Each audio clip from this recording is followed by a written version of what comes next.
Leepus, Dizzy, Chapter 5. A mile beyond Shithole, the river, a valley-side scrub jungle intervening, the scorched stumps of watchtowers felled by fire, climbing weeds drag down rusty chain link strung between them, twin rows of sooty concrete hut pads with grass infringing, their geometry disordered by a charred sprawl of fallen frames, charcoaled wood decaying, velvet black mosaic eroding into mulch. Lepus salutes the fortitude of the righteously assertive tactical default commando that kicks off the first debt-slave rebellion, picks up the crumbled asphalt of repayment pathway number 1. He pauses for a moment, appreciates the ambient dereliction. Then he strolls on down through the trashed infrastructure of the debt-shrink honest labour park, marches out past the exploded gatehouse, stops where road meets water. Lamp-post tops chalky with bird shit track the submerged roadway across the flow, cormorants silhouetted on them, black flags hanging static above turbulent green. The road re-emerging on the far bank vague through murk, skeletons of drowned trees, the spire of the submarine church. The river rising year on year, widening into mere, wetlands oozing closer, fish and fowl encroaching. Leepus on the stone path above waterside scrub willow, rats scuttle for cover in root clumps. Coots racket sudden, foot slap alarmed across water. A red-eared terrapin slips from a log. Terrapins, thinks Lepus. Since when do they live in England? A wall of vegetation defends a blackwater oxbow. Lepus negotiates a maze of weed-cloaked junk, arrives at a greasy wooden wharf. The rotten hulk of Bodger's houseboat floating a cable length offshore. A faded sign nailed to an alder. Ring if I know you, fuck off fast if I don't. Lepus picks up the hammer provided, beats the corroded cast-iron chunk chain hung from its miniature gallows. Steely tintinnabulation cuts the swampy air. Lepus gives it a couple of minutes, rings again. Bodger doesn't show. A two-stroke motor echoing in stillness, an outboard on the river puttering closer. Bodger nosing his skiff into the oxbow, his attention on the houseboat. Lepus lights up. Smoke catches Bodger's eye. He alters course and kills the motor, broadsides the skiff to the wharf. "Lepus," he says, blinking frog-like. "What's up? Got trouble, man?" "Trouble?" Lepus raises an eyebrow. "You'll need to be more specific." "Mike's not with you, is she?" asks Bodger, peering wary. "No." "OK." Bodger relaxes minutely, hands the skiff's painter up to Lepus. "Don't see you down here for a while. Think maybe something's occurring." "Do you, mate?" Lepus loops the wet rope around a bollard. "So what are you up to when I ring?" "Just a bit of fishing." Bodger clambers onto the wharf. "No good." Lepus sniffing, scenting only unwashed Bodger. "Into a fucking monster. Catfish, I reckon. Have to let it take my line or it sinks the skiff and eats me." "Obviously not picky then, those catfish." Bodger frowns, scratches manky beard with ragged nails, dark residue in cuticles, crusty tide line between fingers. Leepus follows Bodger's gaze to the listing houseboat. Old Rex still afloat then, or is it the mud bank keeping her up? Couple of sprung planks to cork when we get some working weather, bilge knees pumping now and then, but I generally keep my arse dry, if it's any of your business. Okay, just banter, Lepus shrugs. No need to get the hump. All right for you, coming down here to take the piss. Bodger sniffs disgruntled, musters a half-hearted comeback. Lepus tower still fucking standing, is it? Bet you haven't got round to rigging that lightning conductor yet. Slipped my mind. You'll be sorry when you hear a big bang one night and wake up carbonised. Maybe you can sort it out when you're over to fix the portcullis. What's wrong with the portcullis? Traffic accident. Kid's in a fucking half-track. Welding job, is it? I'd say so. When do you want it doing? Soon as you like. Got jobs outstanding on the boat, and I'll have to service the Jenny. Come over tomorrow. Need a few chips up front, welding rods and fuel, say 50? Lepus measures off a short stack. Should be 75 there. Get a handful of weed sticks too. Improve your fucking mood, mate. Cheers. Bodger trousers the chips, steps down into the skiff and rewinds the outboard pull cord. Okay, mate. Lepus shrugs wry as the motor revs high, settles to a steady splutter. I'll be on my way then. Better things to waste a day doing than bandying fine words with you. Lepus trudges back up the hill through the pissing rain. Fuck Bodger, he mutters under his dripping hat brim.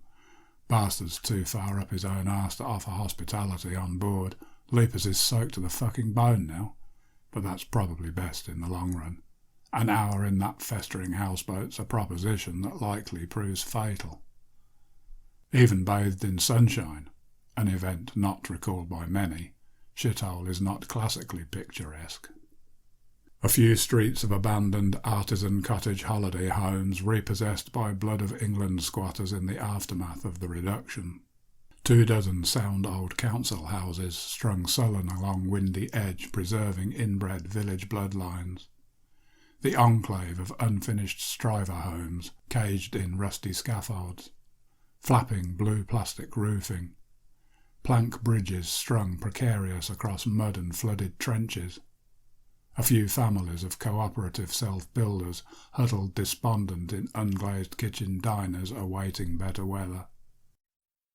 Behind a dark conspiracy of yew on a stone-walled barrow of ancestral bones at the ancient heart of the village, the peasants' party palace, formerly St. Peter's. It's a shrine to godless pleasure now. Sexually energetic locals gather there on arbitrary shindig days to indulge in joyous affirmation of community cohesion. Devotional intoxicants are imbibed, bonkers music relished. And at the corner of High Street and Knackers Lane, overlooking the trash-filled duck pond, the Queen's Head on a spike. His hat sheds water cold down Lepus' neck as he clocks the gory caricature of royal decapitation swinging over the door of the pub. The past jumping out on Lepus.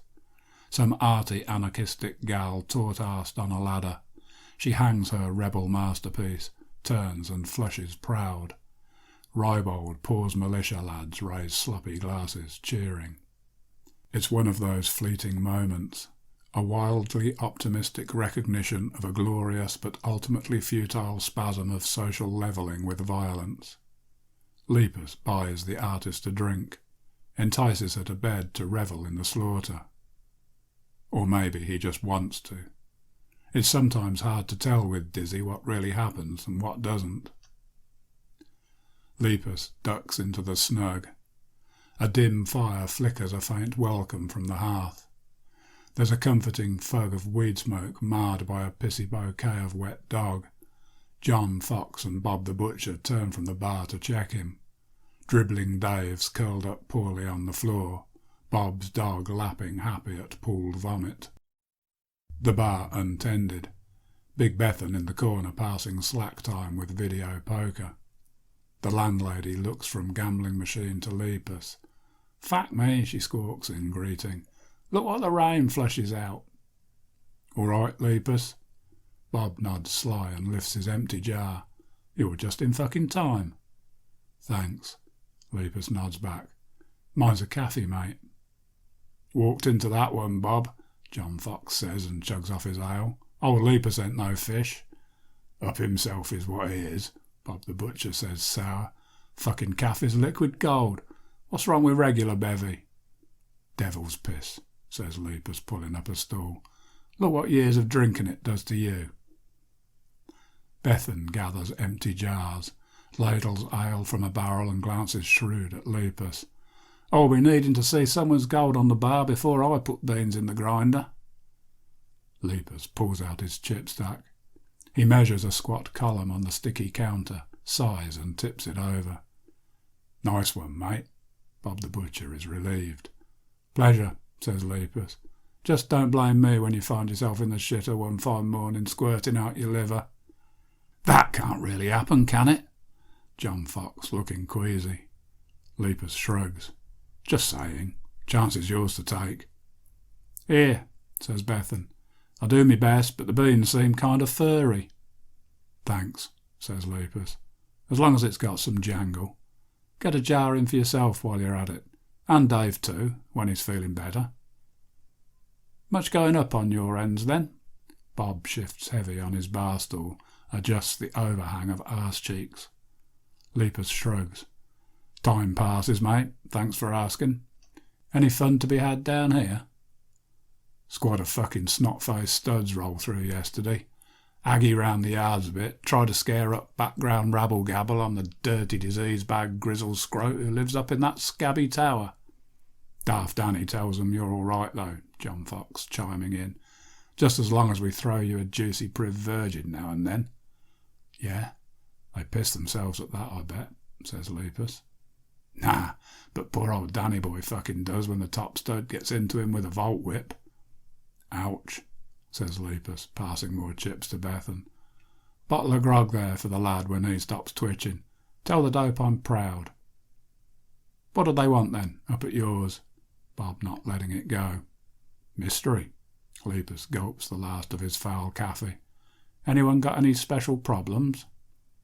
Big Bethan shakes her head. If they have, they're not saying. I hear every bastard's troubles. Makes me right depressed. Other strangers about? Pack of tinkish scuttlers doorstepping looted bits and bobs. Bob the butcher spits disgusted. Slippy little shits. Blink and they rob the eyeballs out your head while you ain't looking. Steady, Bob. Lepus cocks his head. There's a clause in the articles on ethnic slurs. Says they're out of order. Fuck off. Bob's jowl wobbles. No way that applies to fucking tinkish scroats. That'd just be mental. Yeah, Foxy sneers. Anyhow, this one mucky little tart can't be more than 12, so she'll toss me off for 20. Big Bethan aghast. You never.